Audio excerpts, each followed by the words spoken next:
On va maintenant s'intéresser à la deuxième loi usuelle du cours qui est la loi géométrique tronquée. Alors ce que l'on va faire, c'est qu'on va considérer une expérience aléatoire possédant plusieurs issues et on va dire qu'il n'y en a qu'une seule qui nous intéresse, on va l'appeler grand S, pourquoi pas, et on va dire que la probabilité qu'elle se réalise est notée petit p. Voilà. Et ce que l'on va faire, c'est qu'on va la répéter, cette expérience, jusqu'à ce que l'issue grand S se réalise pour la première fois. Alors ça peut avoir lieu tout de suite, dès le premier coup, mais ça peut aussi avoir lieu après plusieurs coups, tout dépend, c'est une affaire de probabilité. Et on voit bien que si la probabilité petit p n'est pas nulle, bien, il y a bien un moment où l'issue S va se réaliser pour la première fois. Voilà. Alors on va noter grand X, la variable aléatoire, qui compte le nombre de fois que je dois répéter l'expérience pour que se réalise l'issue S pour la première fois. D'accord ? Et on dira que grand X suit la loi géométrique tronquée et en fait qu'elle représente le temps d'attente de la première réalisation de grand S. Bon, ce qui paraît logique, c'est je répète jusqu'à ce que ça se réalise, donc c'est effectivement, si X compte le nombre de fois que je répète, X mesure bien un temps d'attente, en quelque sorte. Voilà. Alors si X vérifie bien ça, alors X prend des valeurs dans 1, 2, n, voilà, c'est le nombre de fois qu'il faut répéter l'expérience, et la probabilité qu'elle prenne une valeur k, évidemment k dans 1, 2, n, est donnée par p de x égale k, c'est p fois a moins p puissance k moins 1. Alors en fait, cette formule est très logique, et on peut s'en souvenir facilement. S'il faut que je répète k fois l'expérience aléatoire pour que S se réalise pour la première fois, ça veut dire que les k moins une fois précédentes, eh bien c'est une issue autre que S qui s'est réalisée. Et la probabilité qu'autre chose que S se réalise, c'est bien 1 moins P, puisque P c'est la probabilité associée à S. Donc c'est bien 1 moins P, k moins une fois, voilà, jusqu'à ce que la kème fois, et c'est pour ça que X vaut K, l'événement S, l'issue S se réalise, et elle se réalise avec une probabilité associée petit p, et donc par produit, j'ai bien P fois 1 moins P puissance K moins 1. Voilà. Donc cette formule-là, assez logique. X par contre admet une espérance, et là la formule, on ne dira pas qu'elle n'est pas logique, mais enfin elle est un peu plus compliquée quand même. Donc il vaut mieux la connaître par cœur. Elle est donnée par 1 sur P fois 1 moins 1 plus NP fois 1 moins P puissance N. Voilà, bon ça ne s'invente pas. Donc voilà l'expérience de grand X. Et on notera alors que grand X suit la loi géométrique de paramètre P. Et attention, notez bien que petit p est le seul paramètre que j'ai besoin de connaître. K, aucune importance. Je sais que si elle suit la loi géométrique de paramètre P, la probabilité qu'il faille répéter l'expérience K fois est donnée par P fois 1 moins P puissance K moins 1.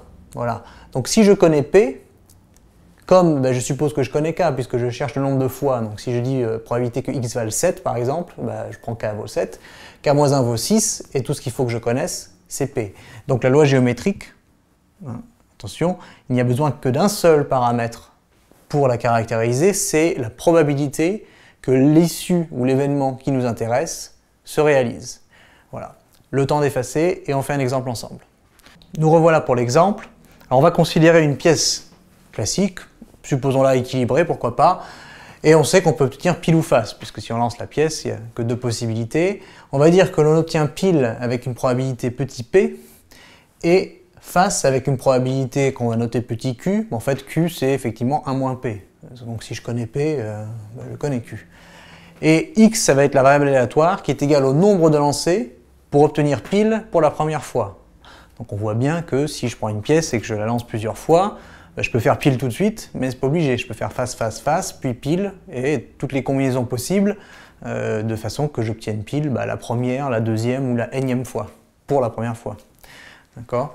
Et donc, on veut savoir, mais quelle est la loi de X? Alors d'abord, vu le scénario, on se doute que c'est quand même, c'est pas une loi uniforme, c'est plutôt, c'est la répétition d'abord d'une expérience aléatoire qui a plusieurs issues, pile ou face, et on ne s'intéresse qu'à une des issues. Moi je m'intéresse à pile, et je veux savoir quand est-ce que pile arrive pour la première fois. C'est-à-dire je cherche le temps d'attente de la réalisation du premier pile. Donc ça c'est une loi géométrique.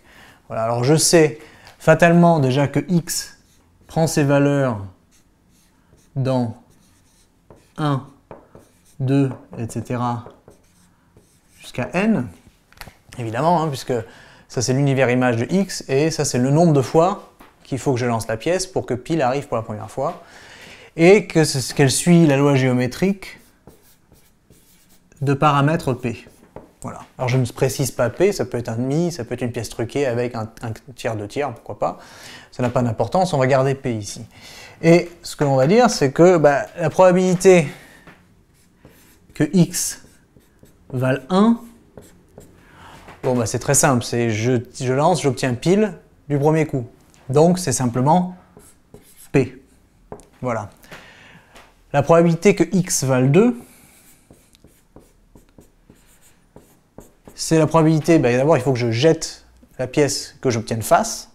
Donc j'obtiens d'abord face avec une probabilité Q, et je la jette une deuxième fois, et là j'obtiens pile pour la première fois.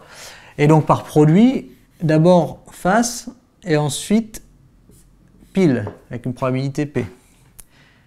Puis P de x égale 3, face, face, et ensuite, dernière fois, pile. Donc face deux fois, avec une probabilité associée Q, fois P. Voilà. Alors, évidemment, je peux noter ça, 1 moins P, fois P, pour coller à la notation du cours. Voilà. Et je vois bien à chaque fois, je pourrais le faire dans le cas général pour une valeur K quelconque, qu'on écrira tout de suite après. Là ici j'ai 3, mais ici j'ai 2. Mais en fait, le 2 ici, c'est 3 moins 1.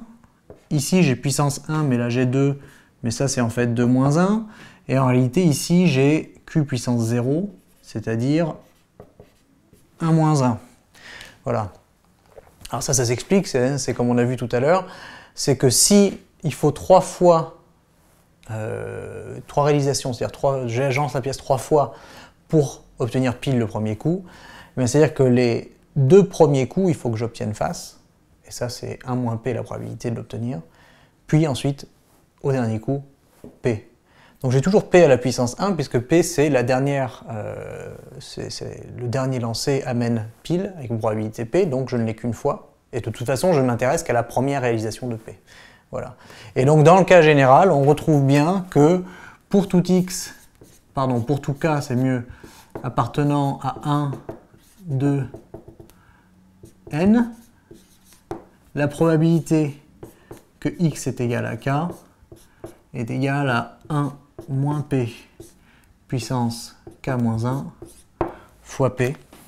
C'est la définition de x suit la loi géométrique de paramètre p. Voilà. Donc, en général, le plus simple, c'est à partir du scénario de reconnaître la loi et de dire « tac, j'ai ça, donc forcément, je sais ça ». Je n'ai pas besoin de leur démontrer. Voilà simplement mon résultat. Et donc, si je veux k égale 1, 2 ou 3, je peux mettre les valeurs. Ou alors, vous pouvez effectivement, si vous ne le voyez pas tout de suite, en raisonnant un petit peu avec les probabilités, trouver p de x égale 1, x égale 2, etc. jusqu'à, ou même directement p de x égale k, et ensuite reconnaître et dire, bon, évidemment, c'est la loi géométrique. Enfin, évidemment, le plus simple, c'est quand même de reconnaître du premier coup et de faire appel à la formule qui vous donne la loi de probabilité directement. Voilà pour la loi géométrique tronquée.